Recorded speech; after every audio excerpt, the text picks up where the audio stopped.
भारत आणि साऊथ आफ्रिकेमधला आजचा सामना होता ना, तो जबरदस्त असा रेकॉर्ड ब्रेकिंग सामना आज आपल्याला पाहायला मिळाला. कारण रोहित शर्माने त्याच्या कारकिर्दीमध्ये सर्वाधिक जे षटकार आहेत ते आता त्याच्या नावावरती आहेत. विराट कोहलीने आज शतक मारून त्याने 135 धावा बनवल्या आणि सर्वाधिक वनडेमध्ये शतक त्याच्या नावावरती आहेत. 52 वनडेमध्ये त्याच्या नावावरती शतक आहेत. रोहित शर्माने सुद्धा 57 धावांची खेळी केली. कारण जर 2013 आणि 14 मधला जो फॉर्म होता ना रोहित शर्मा आणि विराट कोहली, हे आपल्याला बघायला मिळते. जसे ऑस्ट्रेलिया सिरीजमध्ये जो शेवटचा मुकाबला होता त्याच्यामध्ये रोहित शर्माच्या बॅट्समधून आपल्याला शतक पाहायला मिळाला आणि तो सामना दोघांनी नॉटआउट हा सामना त्यांनी 1 विकेट्सने हा सामना जिंकला.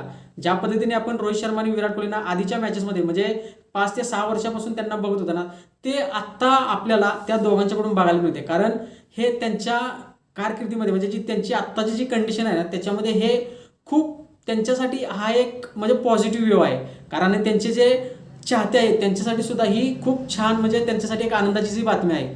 के.एल. राहुल याच्यामध्ये कॅप्टन होता आणि त्याच्यासाठी सुद्धा हा सामना खूप महत्त्वाचा होता. कारण शुभमन गिल इंजुर्ड असल्यामुळे के.एल. राहुलला ही संधी मिळाली आणि त्याच्या कॅप्टन्सीमध्ये हा साऊथ आफ्रिका विरुद्धचा पहिला वन डे सामना आपण भारताने जिंकलेला आहे. भारताने पहिल्यांदा बॅटिंग करताना 349 धावा बनवल्या. त्याच्यामध्ये रोहित शर्माच्या 57 धावा, विराट कोहलीच्या 135 धावा, के.एल. राहुलच्या सुद्धा 60 धावा के.एल. राहुलने बनवल्या, जडेजाच्या 32 धावा. याच्यामुळे आपल्याला 349 धावावरती मजल मारता आली.